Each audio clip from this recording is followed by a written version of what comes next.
Welcome to this BeeGraphy tutorial. From this video, you will learn how to use tools such as Fillet Geometry, Offset Curve, List Item, Remove by Index, and Region Difference. We will create a parametric stadium inspired by the fluid motion of waves, featuring undulating seating tiers, a dynamic lattice shell. You will be able to control the width and height of the stadium, along with the amount of stadium along them.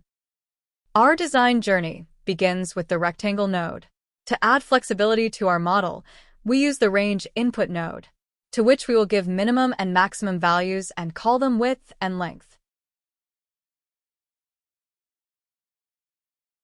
Next, we introduce the Fillet Geometry node. This node smooths out the sharp corners of our rectangle, replacing them with rounded edges. The Offset Curve node allows us to create parallel curves at certain distances from the original curve.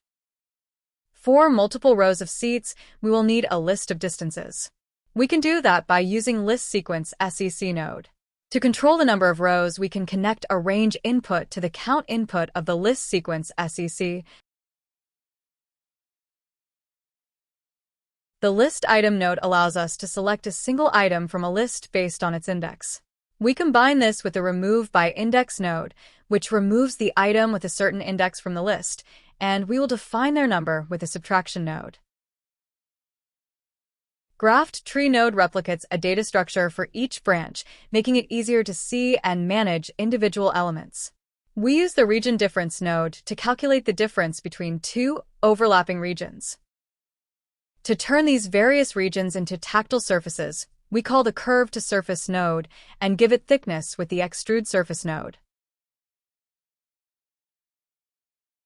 To make the seating tiers look dynamic, we connect the List Sequence node to the Vector Z node.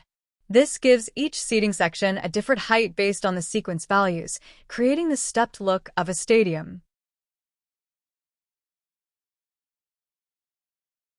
And the Flatten Tree node takes the nested data tree and flattens it into a single list, ensuring that we correctly match the list of surfaces with the list of corresponding extrusion values. Next, we focus on the field area. We create it by extruding the original rounded rectangle using a Curve to Surface node.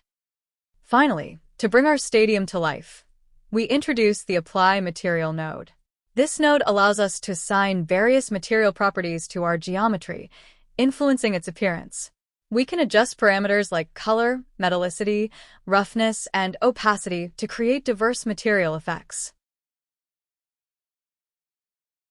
Now let's activate the demo from the menu to the right and see our model.